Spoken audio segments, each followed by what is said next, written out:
Start recording. Hi, I'm Barbara from Oasis. Welcome to Stories on 2 Feet. Today we have a large program. It's going to be moderated by Bridget Manley in lieu of Martha Woodroof. We'll be missing Martha. She has some health issues. But Bridget was chosen by Martha to moderate this session. Is a writer and also a publisher of The Citizen. So Bridget, take it away. Thank you so much, Barbara. So I would love to start with Bob. Mr. Bersson, how are you today? Very well, thank you. Good. This book, Better with Age, Creativity, Discovery, and Surprise, is a phenomenal collection of essays. And so I would just love to ask you, where did you get the idea? What made you think like, oh, this would be a fabulous book to write? Well, Jack and I were talking about this last night, trying to uncover the true roots. I think it really starts with me literally coming of age as I moved towards my 70s, and then thinking about what is life going to be like in my 70s, 80s, even 90s, and how can I know that? I need to ask people, I need to ask friends, I need to ask my community, my relatives, those who've been close to me. What are they going through? What are they experiencing? How are they looking at this period that some see as a decline, as a failing, others see as the autumn of their life, which has kind of mixed messages. In one sense, the autumn is going towards the winter, towards our ends. At the same time, the autumn is filled with wonderful colors and this greatest diversity of light and form and experiences. So what is to come? So I, as I've often done in the past, I reach out to my community, to friends and family, and ask these questions. And I don't think initially we were asking for a book. We weren't asking for finished stories or anything like that. But I wanted to know from these people close to me. And I don't recall exactly what happened from that point. And I maybe someone did actually send some stories. And then I was talking to Jack, who I've always collaborated with closely from graduate school to the present in different arts adventures. And we started to get the idea, well, maybe this could be a collection of stories, a collection of essays. Maybe this could be a book. And that's kind of really where it started. And I'd say that's about 5 or 6 years ago. And the result, is now come in terms of a published book collection. Tell me a little bit about reaching out to people, finding people, your colleagues, friends, and what was the pitch? The pitch was really to ask what in your life, as you're going through, all the challenges of getting older, health issues, others in your circle possibly dying, what makes your life meaningful? What makes your life give us quality? What makes your life better even? And just telling them they can say that in any way. There's no, and just, yeah, that's what I wanted to hear. So it was this big letter going out to many, many people, and then people responding. And that's what I recall. I don't recall them asking for finished stories or anything in the very beginning, but then subsequently we were asking people to write their stories, however short or longer, in whatever form or style they saw fit. And so as the book came together, what did you think about the essayists and their stories? And were you proud? Were you surprised? How did you feel? Yeah, I think Jack and I were both proud and amazed, very impressed. There was so much wisdom, courage, reflection, depth. We were really very, very impressed. And, not all the people are professional writers, but their honesty and genuine quality came through so strongly. It was touching. It was, I think the original subtitle of the book was stories of affirmation and inspiration. And we were both affirmed and inspired by what came in. There's so many stories that are bittersweet and beautiful, and some that are calls to action. And I loved reading it. It made me, for someone like me who hopes to get there one day, I was really, it just this book made me feel good. And did you have that feeling, assembling all of these essays together? Yeah, we did. And I'll just say a little bit, and I'll turn it over to Jack, because we worked really closely on figuring out how it all fit together. And it seemed like all of the different stories seemed to find their grouping, and the sections kind of emerged organically that are currently in the book. So let me turn over to Jack, and he can chime in on this one. Hi, Jack. Yeah, hey, how are you doing, Bridget? I'm good. Will you tell me a little bit about yourself, how you were sort of brought into the fold, and how it went from there? Sure. As Bob said, he and I have collaborated for many years, ever since graduate school, which is back in the 70s, pre-internet and all this other stuff that's going on. And I was grateful. In fact, I want to start off by saying a thank you to Bob for bringing us all together and for thinking of this idea and for sticking to it and really making it happen. Yes, I was brought in, I think pretty early on when he contacted me and was discussing this whole notion. And I really could see it pretty quickly as a collection of essays. And especially, as Bob said, as they started coming in and you started seeing the ideas and how they were expressed and so forth. I will just repeat what Bob said. We were very pleasantly surprised, and not only surprised, but moved really by some of these very brave and gutsy essays, very probing essays, many of them insightful. This is not just a happy talk book, of how to do crossword puzzles and be sharp into your, later years. This is really looking at some deeper issues, life issues. And so as soon as we got into it, we were surprised, gratified, and excited actually about what began to come together. I'll again repeat what Bob said, is that it was very organic. And I probably, like many of you, I love organic things. You could set up an outline and do a book by outline and, sort of recruit certain people for certain parts of the outline, but that's really not how this happened. This came in more organically, and then Bob really came up with the sections based on what we had in hand, and they worked really well, including that first section called Life Stories, which where people are really drawing on their life experiences. Martha Woodroof's essay is one example of that. And we put that right at the front to sort of create a context for the whole book. But again, that came together very organically. And as Bob said, it just sort of fell into those very natural slots. I love that you say that it wasn't all about like just doing crossword puzzles and thinking about your later years as all well and good and happy times. And so I wanted to ask you both, were there certain essays that as they came in really like made concrete your reasons for collecting these, or were there any that like stuck to your heart, after it had gone to publishing? Yeah, most of them. Yeah. Yeah. I don't know, Bob, you want to? Yeah, I think, my wife Dolores reads an awful lot, and she was very impressed with the diversity, with the great variety in styles and kind of personalities, the range of experiences. So we have 29 different pieces, but they're all unique.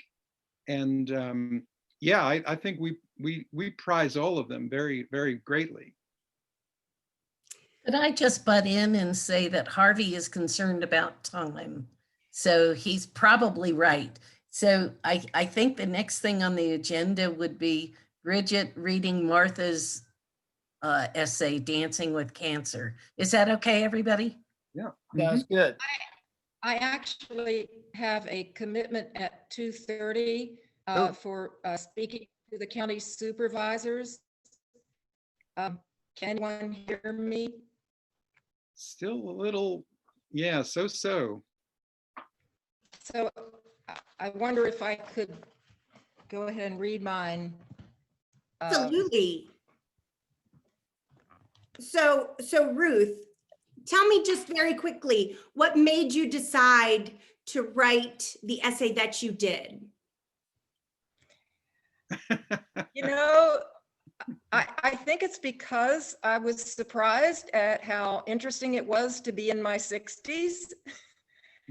And I sometimes say to people, did anybody think it would be this much fun? I don't think we thought so when we were younger. So it's a big surprise, and I can't resist the idea of passing that information along to other people. And you know, I think since that time, I've had a couple knocks that are pretty hard. Mhm. And I'm not sure if I would write the essay quite as glibly as I did then, but I still like it. Mhm. Would you Can read you it hear for me us? clearly enough? I think, yeah, I think Yeah, you're good. I would love to read it. Fabulous. Okay. This is called, like the book itself, Better with Age. Lots of things are better with age because you're smarter with age. You're smarter about what to eat. Real foods mostly, fewer carbs, lots of color. Being healthy actually feels younger than being unhealthy. Eating smarter, it almost feels like you're getting younger. You've got better instincts about safety, so you don't take risks you shouldn't. They're just not worth it. You've learned a simple way to enjoy the best by ignoring the mediocre. Books, food, relationships, screen time. But on a deeper level, you've walked the arc of a human life and you can't stop being thankful. Nat King Cole put these words to song: the greatest thing you'll ever learn is to love and be loved in return. I had no idea marriage would be so variable in its possibilities, so malleable over time and circumstance, so serviceable for the evolution of two personalities. Who would have thought that after 34 years, we'd be having this much fun? The outrageously wonderful thing is that I got to press a living and complete little baby out of my body 3 times. I'll always wonder whether the extreme pain was related to the extreme charge of joy that bolted through me later when I heard that baby cry. Even though it was more work than we had ever imagined, we say that our lives turned from black and white into color when we had children. There's everything you would feel normally, only more, and a kind of love that makes you ache. Your brain begins to generate little scenarios, fantasies that feature you stepping in front of a train to push your child to safety because now you know you would. Further down the arc of human life, you have the joy of seeing those children grown. When you have grandchildren, there's a feeling you have had all the joy one could ask for or perhaps even hold, and that now it's okay to die. The stubborn blight on this picture is the underlying sadness that human suffering and injustice persist, and that humans have damaged the earth so deeply it may not recover. These realities darken part of every day. I don't think we'll ever know whether or not our life's work for justice will prevail. I hold to a small sliver of hope and aim my dreams at living in the now as part of the new heaven and new earth that I believe Jesus both inaugurated and exemplified. It seems to have involved cosmic love with healing and justice for humans and the earth. By now, I've had chances to see that the kingdom of heaven is actually here. It's emerging all around us and within us, each of us, each with our own little arc of human life. All right. Nice. So good. So good. I connected with that essay so much. Thank you. Really beautiful. Well, Thank you thank so you. much for reading it, Ruth. I wish I could stay here and hear everyone's, and I'm thankful for the book. Thank you for the book, Yeah, Bob. thank you. Yeah. Thank you, Ruth. Really appreciate it. Thank you so much. Thank you. Mhm. So if it's okay with everyone, I'm going to go ahead and read Martha's. I'm honestly a bit nervous because it's one of the others that I really loved and was very attached to, and I hope I do it justice. So, Martha Woodroof's Dancing with Cancer. I began listening to KRVS Public Radio in Lafayette, Louisiana, around the same time I was diagnosed with stage 4 cancer. The cancer I have is so rare and so newly identified that there's no life expectancy and no treatment protocol. It's also very lazy, so far at least. Every 3 or 4 months, Charlie and I drive to the Emily Currick Cancer Center in Charlottesville, Virginia, where my insides are scanned as intensively as supermodels get photographed. And then, hallelujah, so far anyway, we've been sent off to go about our business, which for me includes dancing as much as possible. I've never not danced, you see. Even as a kid, I just had to move to music. I was never a girly girl. When I was growing up, my parents encouraged me to think of myself as a person undefined by stereotypical limitations of gender. My neighborhood was mostly boys, and no, I would not be a nurse when we played war. I would be a soldier. Thank you very much. That, by the way, is my favorite part. I played football, Tarzan, baseball, and lots of other games that involved children jumping on top of each other, other children, and rolling around in each other's backyards. But then I'd go inside and dance around the living room to the music of Mr. Johann Strauss Jr., just to celebrate the joy of being a limber, unencumbered physical being responding to music. Just as there's no crying in baseball, for me, there's no thinking involved in dancing. I was a kid in the 1950s, and among the people I knew, social dancing was strictly limited to the far apart and the up and down. I still remember busting out twisting for the first time, thus adding round and round to my public dancing repertoire. But it took a bunch of Head Start 5-year-olds to finally loose the free-form boogie in me. Project Head Start was launched as an 8-week summer program by the Office of Economic Opportunity in 1965. I was 19 at the time, generally restless and rebellious, poised to drop out of Mount Holyoke College. I had to look that up, by the way, for the proper pronunciation. But that summer I was not quite ready to do what I ended up doing. Hop on a bus west with a little over $100 in my pocket. So I took a job as a teacher's aide in a Head Start pilot program. So there I was, an unhappy girl, woman, sharing the space with a bunch of happy, zippy, uninhibited 5-year-olds. In those days, there were taboos about moving the middle of your body in public just for the fun of it. But those children obviously never got the memo. They danced any old way they felt like dancing.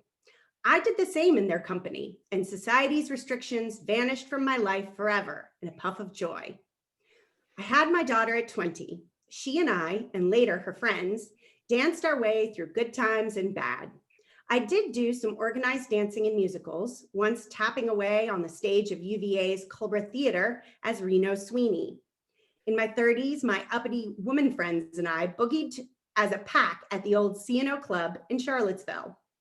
Later on, I danced my way through divorces and financial difficulties and into recovery from alcoholism and addiction. And for the past almost 3 decades, I've enjoyed many a morning boogie with Charlie, AKA Mr. Wonderful, because he gets me as no one else has. Charlie selects a danceable song and then mostly bounces up and down while I bop around him in a mad fling of arms and legs and full body wiggles. It was Charlie who discovered KRVS Public Radio out of Lafayette, Louisiana. Dancing, of course, is much looser when done to loosifying music, and I found KRVS to be a rock-solid, dependable source. According to its website, the station plays Cajun, Zydeco, blues, jazz, swamp pop, swamp rock, Louisiana singer-songwriter music, and many other distinct musical styles created and played in Louisiana. But as someone who can't tell a Louisiana pop from a Louisiana rock, what matters to me is that everything KRVS plays goes straight into my body and compels it to get down.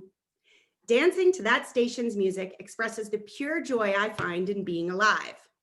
Sure, I've got a brain, but I've also got a body, and my body loves to tell my brain to take a hike and get moving. So why is the discovery of KRVS Public Radio in Lafayette, Louisiana such a big deal for me? It seems to me that the station mostly plays music made for the love of making music. I mean, when was the last time you heard of a touring Zydeco musician packing a football stadium? KRVS's music is a musician's joy of living made auditory, in the same way that dancing, for me, is the joy of living made physical. I know in my bones that those musicians and I, we get each other. Neither of us believes in hunkering down in life's inevitable woes and confusions.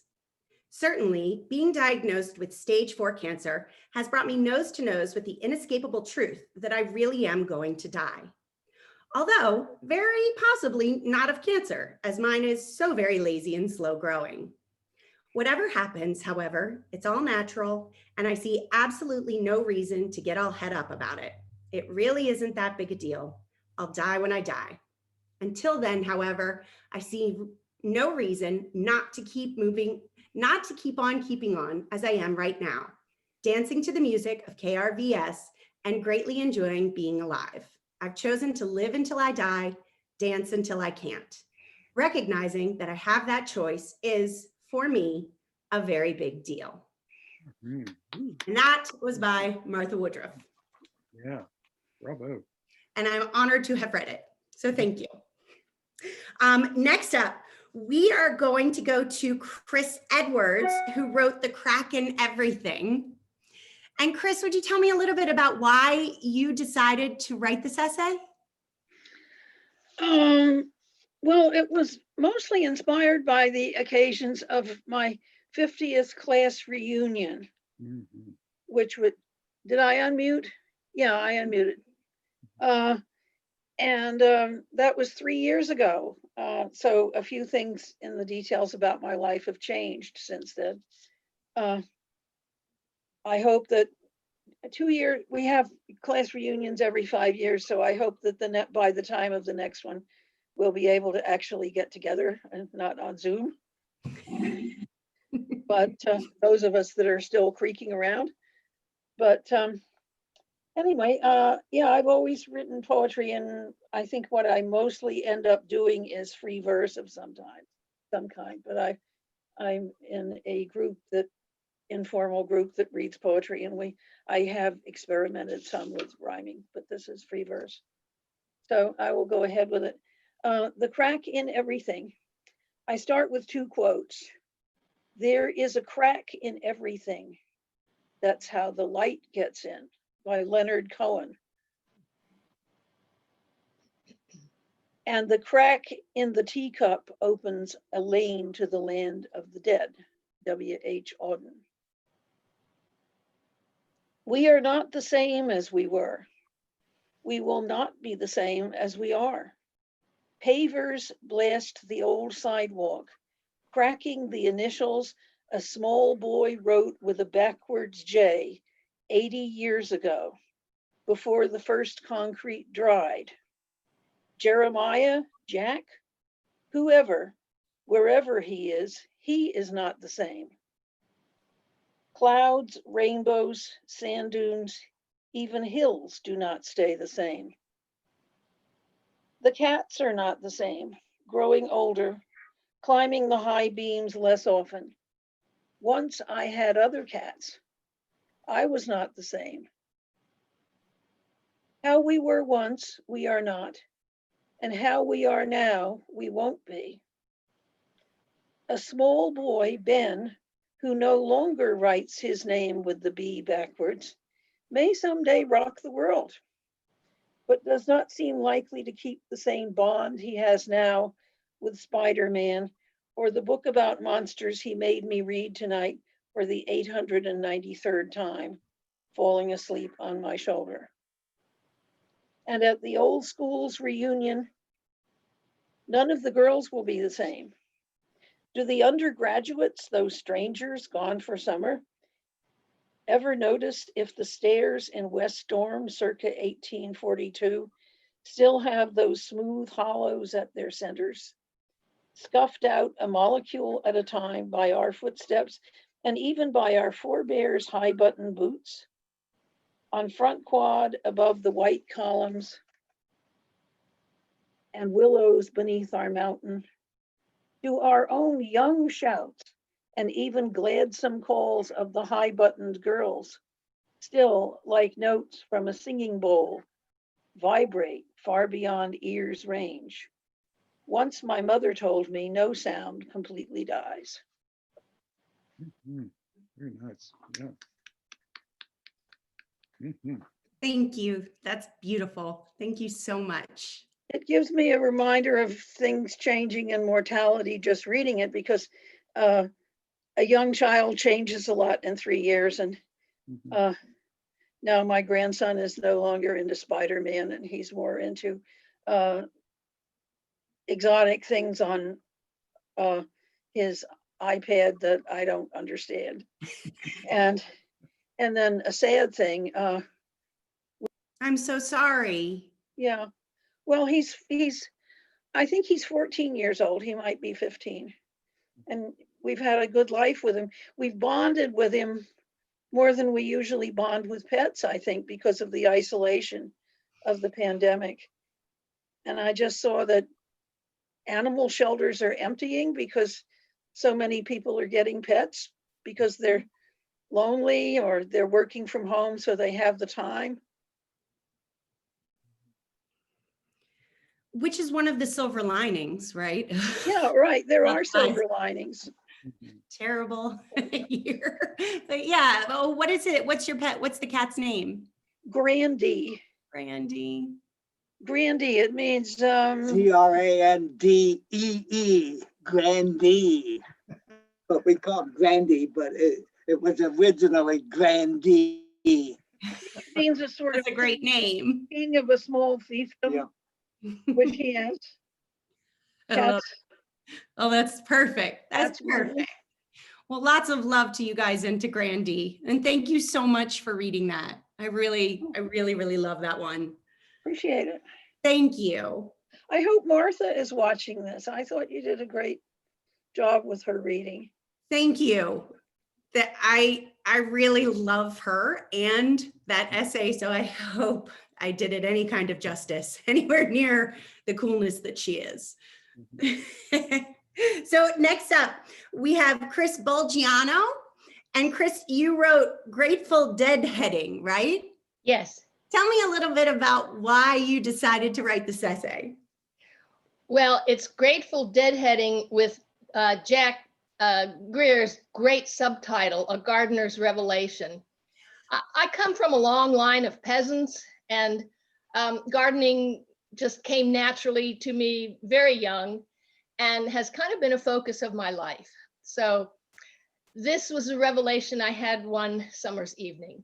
Grateful Deadheading, A Gardener's Revelation. Pinch, snip, snap. Severed, spent flowers drop into the compost bucket like guillotined heads into a basket. I pretend they're my bad habits, my bad temper, bad hair. If only it was so easy. In the dusk of my life, I go out on my deck of a summer's twilight to groom my kitchen herb garden. parsley, sage, rosemary, and thyme, basil, tarragon, and oregano, plus a scattering of spring onions, live in 4 large planters on coasters and in one stationary, soil-filled horse watering trough. Mixed through all the pots are flowers. First come the early season self-seeding volunteer annuals like violas and the little native poppies. Later come the verbenas, petunias, calendulas, marigolds, and other hummingbird and insect attracting annuals available every spring in the local greenhouses. Sure, we have the big vegetable garden with 4 long beds that supply most of our meals, either fresh from the root cellar in the jars I can or the bags I freeze. Growing your own food was basic to the back to the land movement, and we were your basic back to the landers. By the first Earth Day in 1970, the husband and I were looking for land on which to become post-industrial pioneers. We were convinced that our generation could change the world by eating low on the food chain, low as in on your knees, bent over in the garden, growing vegetables. Everywhere we looked in our early 20s, we saw a war-centered world. A life lived close to nature seemed the surest way to inner peace. So we told our parents that the lifestyle they had worked all their lives to achieve was meaningless to us and moved from safe and conventional suburbia to the backwoods of rural America. We took flower power seriously and sought out old traditions of making herbal medicines, storing food, and aging venison. I'm using the royal we on that last one. 45 years later, though, the phrase going back to the land has taken on a darker meaning, a more personal recycling kind of meaning. The flower power that once seemed so gentle has revealed itself as the relentless force pushing up daisies in nature's perennial garden. For years, I've called myself an aging hippie, but what looks back at me in this Zoom is an aged hippie. It's the hippie part that matters, I tell myself. Peace, love, and folk rock and roll, the music that sang our youthful idealism. It's while I'm deadheading on the deck in our tiny clearing in the midst of forest that I muse over those old ideals and measure how far I still have to go. It's while deadheading that I admit to myself I haven't gone the distance yet. Growing old happens to everyone who lives long enough, though I did think it would take a lot longer than it actually has. No one ever seems quite ready for it, despite its universality. Deadheading has become a ritual of mindful mindlessness, the opposite of going to confession for a Catholic, which I was at an age too young to protest, but recovered from early on. No white bearded guy behind a cloud is going to tell me what to do. Not even the goddess, who has far more clout, has driven me to worship anything less solid than the mountain I live on. The closest I've come to religion since childhood is being a bad Buddhist, with a mind too peripatetic ever to be empty and compassion that really needs a pretty good yoga stretch. The endless cycles of life, death, and weeding the garden are divine enough for me. Sometimes, as I'm deadheading, it's hard to tell a flower that's finished from a young bud, and I end up plucking off promises for the future. Sometimes when I go away, the flowers go to seed, and even removing every deadhead doesn't bring back a bloom. No matter, I pour time like water onto the plants, moving my fingers tenderly through them, giving and taking nurture. Deadheading is my meditation on the now. Every decision I've made, every path I've chosen has led me here, to this deck, these plants, this forest, on this dwindling summer's day. Light slowly fades as cool air flows down the mountain over my arms. Everything around me is beautiful, perfect, even the dead leaves and withered flowers I pick off, because they form part of the endless sacred cycle. I vow once again to be worthy of this deck, these plants, this forest, that together give me this time of grace. Here is where I contemplate not just what a long, strange trip it's been, but how grateful I am to have arrived, even with a bad hip. Thank you. Mhm. I love that. That's so good. Thank you.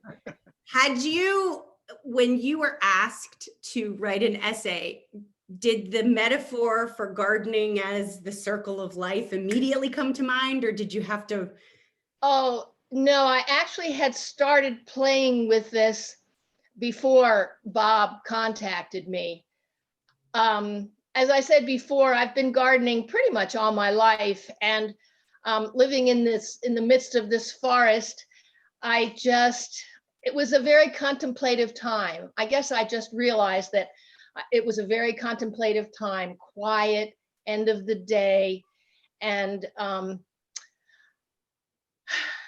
as a writer, you just play with these ideas, and I had jotted down a few phrases and so on. So when Bob contacted me, I, put them all together. I love it. It's so good. It makes me so happy. It really does. It put like a huge smile on my face the first time I read it. Thank you so much for sharing. Thank you. And so then I'd like to come to Harvey Yoder, whose essay, The Final Yes, is the end of the book, is the last essay in the book. And I have to say, Mr. Yoder, when I read this, I burst into tears. And I don't know if you expected that response from people or not, but I thought it was beautiful. And nobody likes to wrestle with their own mortality. So what made you decide to write this essay? And I think you're still muted. If you'll hit unmute. I guess the short answer would be Bob Bersson made me do it, but Yeah. I'm so grateful to him for the opportunity of just reflecting on some things that I've been ruminating about, sometimes writing about on my blog and otherwise, and just kind of putting it together in a way that somehow gave my life greater meaning. And I appreciate the opportunity to do that. It's really beautiful. Will you read it for us? Yes, the final yes. Grow old along with me. The best is yet to be, the last of life for which the first was made. Our times are in his hand, who saith, a whole I have planned. Youth shows but half. Trust God, see all, nor be afraid. Robert Browning. As I enter the last quarter of my life, I wish that with whatever life I have left, I can still be investing some good time and energy into causes I'm passionate about. I'm not about to retire just because I happen to be well over a decade past 65. Fortunately, my health is still pretty good, but I realize I have only so much good time left. So my wish is to be able to die used up and somehow finished to the greatest extent possible.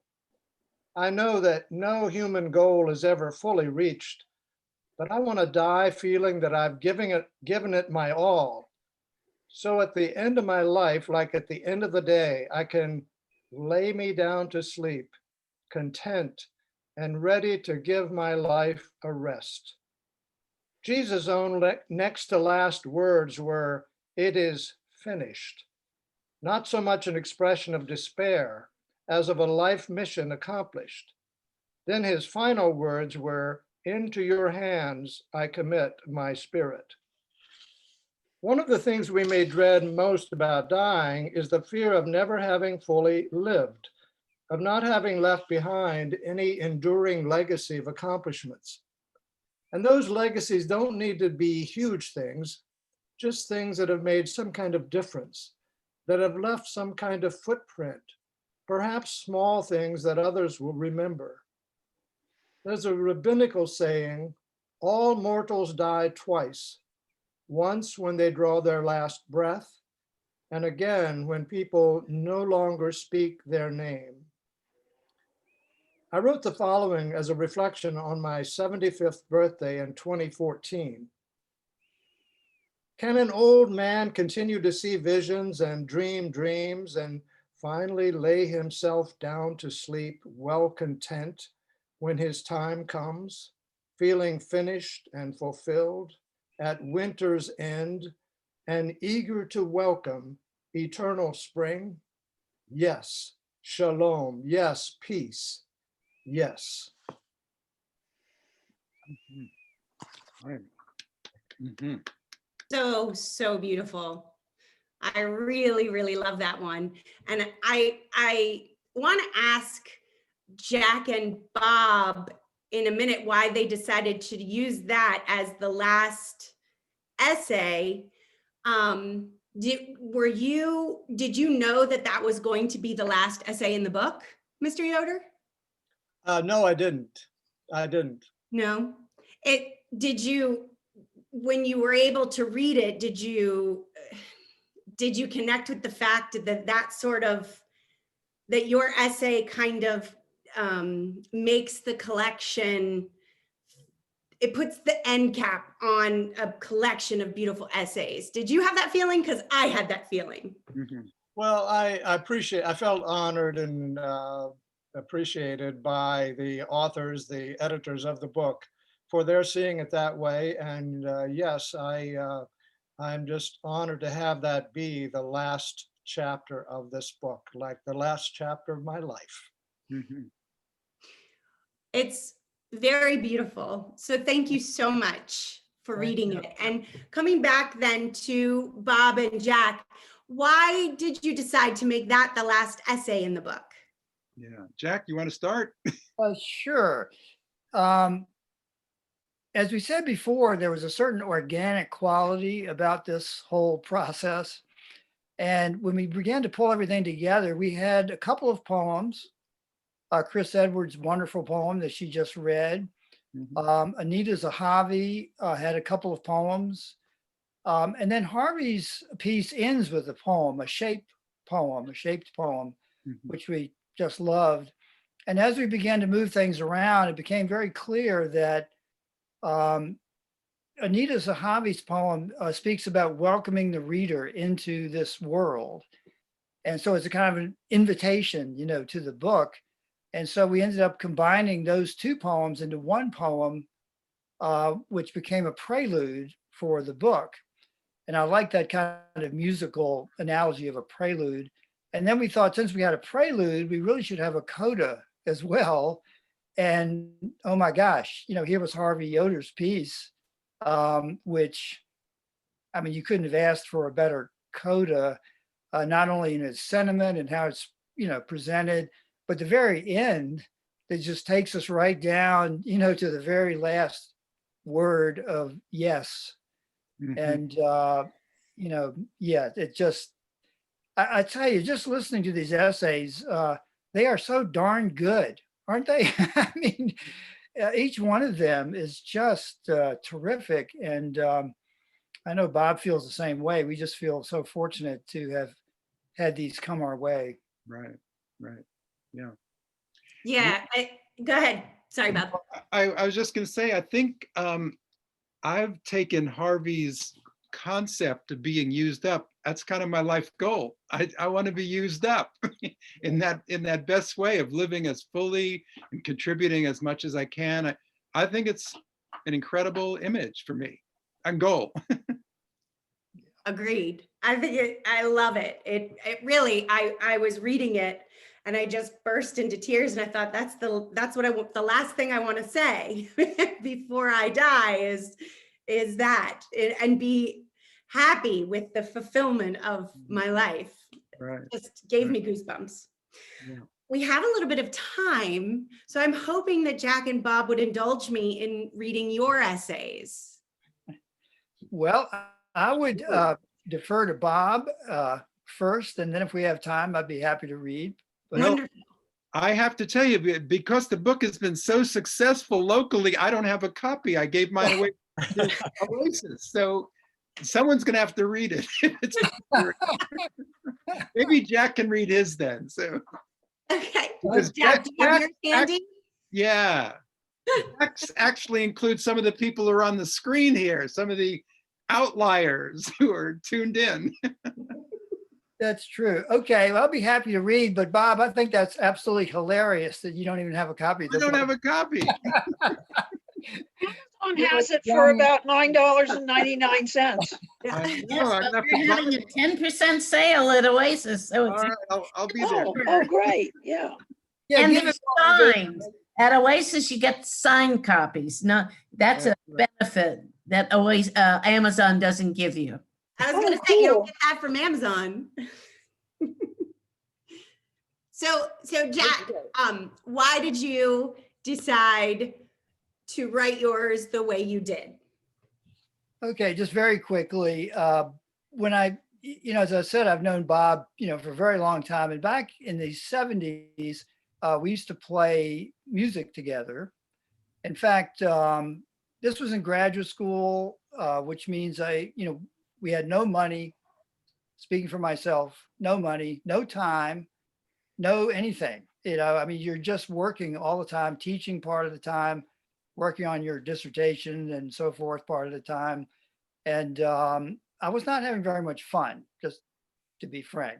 And my attitude was not very good either. Unlike Chris Bolgiano, who's mildly amusing, I often think of myself as mildly depressing. Some people might say, in fact, thoroughly depressing. I don't know. But when I met Bob, he, with his great attitude, he brought out his guitar, and I played drums, especially when I was a teenager. And but then getting involved in academics, I really lost time for that. So I went out and bought a conga drum in musical traditions in Tacoma Park. And so I would play with Bob, and we had these music parties that were just so much fun. And it really was, a lifesaver at the time. Well, fast forward many years later, and when I moved to this area after we retired, Bob, has this band and was giving lessons and so forth. And he said, "Why don't you sit in?" And I did. And from then on in, for the last, more than 8-9 years, Bob, I guess, we've been playing in this band, 2 bands actually. One band that I will read about now, and the other band is a trio jazz. And Bob's essay is about the beginnings of that band. So I thought it'd be great to write about the band, because that really did, it really is a kind of a better with age thing. It's fun that you can still be, in your second adolescence when you get to be this age. So I'll give this a shot. Let me know if you can hear me okay. It's called The End of the Line, and it's better just south of Harrisonburg, one of our regular gigs. We're writing to see what song our fearless leader will call next. Herbie Hancock's Watermelon Man, or Van Morrison's Brown Eyed Girl. The band leader, Bob Bersson, is at once musician and music teacher, artist and art educator, activist, and old friend. I'm grateful that at this point in his life and mine, we're making music. Late afternoon light lies on my hands, showing crinkled skin. A mystery how 70 years can sneak past, like members of a familiar crowd that one by one has stepped toward the downhill side of history. But my hands now rest on another skin, one that's taut and smooth, the head of a conga drum, great for tunes with a Latin or reggae rhythm. This time our band leader calls out a song we've picked up lately from the Traveling Wilburys, The End of the Line. I switch to my other drum, a snare, and take out the brushes. That's how drummer Jim Keltner plays this song on the YouTube video. Brushes that shoo shoo all the way through, the cadence of a hobo's train. Our guitarists hit the riff that George Harrison plays on that same video. Then we're off shoo-shooing and singing, "Well, it's all right, doing the best you can." This cafe gallery is a great place for amateur musicians, friendly, laid back, and a labor of love for owners Jane and John Braithwaite, connoisseurs of art and music. Art graces the walls and glass mobiles dangle from the ceiling. The audience is usually small, what the poet John Milton would call a fit audience, though few. Robin will probably know that allusion. I'm happy to be here. After retiring from a 30-year university career in environmental science, communication, and policy, I wanted very much to turn a page, not to relinquish my interest in the environment, but to start something fresh. Instead of fading away, I wanted to reinvent myself. Reinvention, I learned, doesn't happen out of whole cloth. We all work with what we've got, with what we've learned, what we're capable of. I reached back to something I'd largely abandoned during my long academic career, drums. In the great scheme of things, with all the challenges facing our nation and the beleaguered planet, beating on drums may seem a meager, even atavistic enterprise. But drums can open doors for sharing music with others. And music, far from meager, connects us with something elemental, good for mind, body, and spirit. Around the world, researchers have marshaled brain scans and surveys and cohort studies to confirm that playing music sharpens hand-eye coordination and simultaneously engages multiple areas of the brain. Studies suggest that learning to play music, especially when young, strengthens the brain's neural pathways, and in later life can help keep aging brains sharper. Rhythm moves every fiber of mind and muscle. Even when we're sitting down, it taps the foot, snaps the fingers, wiggles the shoulders. I remember my mother in the nursing home where she spent her final years, tapping her 90-something fingers to tunes from the 1930s and 40s, rhythms she still recognized. We're in the middle of the song now, the part where Tom Perry sings, "Somewhere down the road, you'll think of me."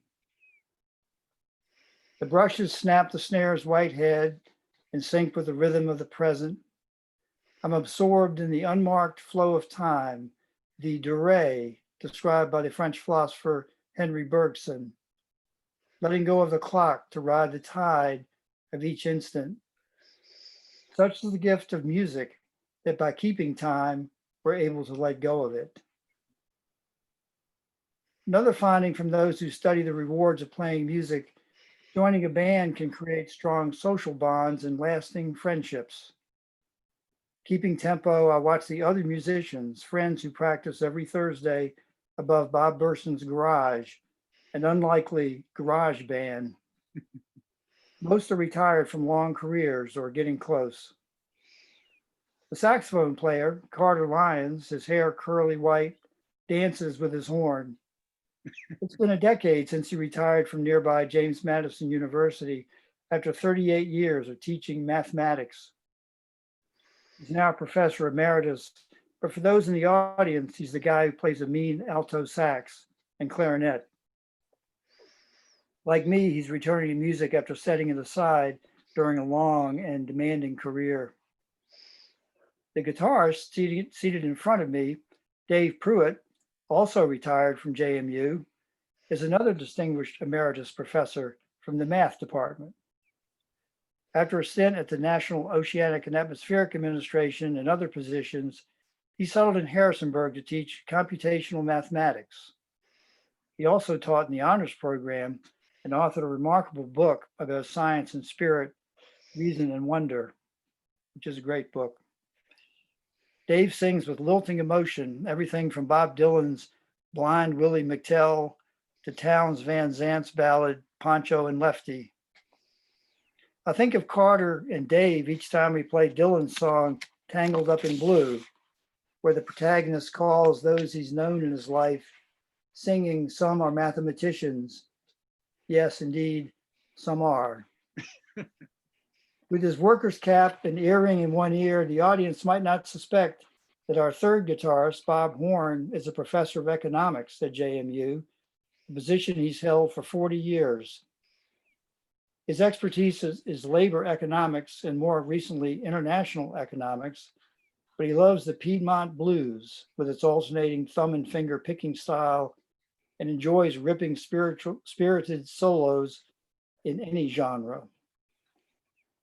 We're often joined by fourth guitar player, Doug Hendren, a retired orthopedic surgeon. Following retirement and a bout with cancer, Doug resolved to focus on two things important to him: music and climate change. I realized that climate change was a major threat to those who will come after me, he told me. I wanted to speak out. He's produced songs and albums focused not only on climate change, but also on corporate irresponsibility, blind ignorance, and greed. His website is called Musical Scalpel. The harmonica player, Tom Pack, who graduated from JMU 4 decades ago, recently moved into semi-retirement after years of consulting and running his own business as an agricultural expert focused on, among other things, animal feed and nutrients. Tom has a robust, generous, Falstaffian air and brings all this to his charismatic singing and harmonica riffs. The multi-talented mandolin player, Elaine Hurst, is a painter, fabric artist, horseback rider, and recent mountain bike enthusiast. And she has an essay in this collection about mountain biking. For her, the mandolin has become a major focus in these later years, its high trills adding articulated treble to the band's eclectic melodies. Beside me sits my fellow percussionist, Jody Hess, who joins us on occasion to play the djembe. A woman of many interests, she recently concluded a long career in library science at JMU. Like Doug Hendren, she's come through a bout with cancer and is as energetic as ever, frequently playing with other groups as well. Up front, Bob Bersson taps his foot with gusto, the band's accustomed metronome. No one would guess that he too is an emeritus professor, author of 2 art history and art appreciation texts, Worlds of Art and Responding to Art, and founder of the Interfaith Initiative for Peace and Justice in Harrisonburg. We all watch his foot, following the beat that holds us to the present moment. Before I joined the band, Bob was the only member of this group I knew. Now I count these band members among my closest friends. I've met their spouses or significant others. I've met their children and grandchildren. I've been to their birthday parties and they've been to mine. I've learned to appreciate more than ever that a drummer doesn't play alone. A drummer needs friends. We're nearing the end of the song, the guitars and mandolin voicing their semi-final chords, the sax and harmonica their culminating notes, the drums their concluding riffs. We're alert to the finale of rhythm and melody, to that ephemeral organism that is us, Homo musicalis, into our humble place in the universal symphony. With a satisfying final slap on the snare, I feel the flood of gratitude that life's later years can bring. Gratitude that I can still play this conga, this snare, this cymbal, and gratitude for these talented friends who surround me. The calendar says I'm 72 years old, a sobering thought, but for the first time in a long time, I'm a drummer in a band, and it's all right going to the end of the line. So good. Yeah. So descriptive. I love that. Thank It's you. so descriptive. You're very much like putting us right in the middle of that music. I can feel it. I can feel the instruments all around me. And you're all superheroes, right? You're academics by day and superhero musicians by night. I love it. Thank you so much for sharing. That was really great and wonderful. And I think we're about out of time. So I will just mention again that the book is Better with Age, Creativity, Discovery, and Surprise. And you can get it at Oasis in downtown Harrisonburg with a 10% discount, right? Yeah. Right now. Also at the Warehouse Gallery. And is that in Luray? In Luray? And then on Amazon, but we recommend the other Local, two. local. Right, local first. And thank you all for reading these beautiful essays and for writing them And thank you, Bob and Jack, for this wonderful idea. It's just such a cool book, and it really, in the middle of what is lunacy, it made me feel grounded and inspired. So thank you all. Yeah. Thank you, Thank you. Bridget. Thank you, Bridget. Thank you, Bridget, for moderating this discussion and reading. It's been wonderful. I can't thank you all enough. Thank you for your time and for your creativity and sharing your experiences. It means a lot. Thanks so much. And we will put the recording on YouTube and send you the link, okay? Thank you, Barbara. Thank you, Barbara. You. Thank you See guys ya so around the much. Hey, Great seeing everyone. bye-bye. Bye.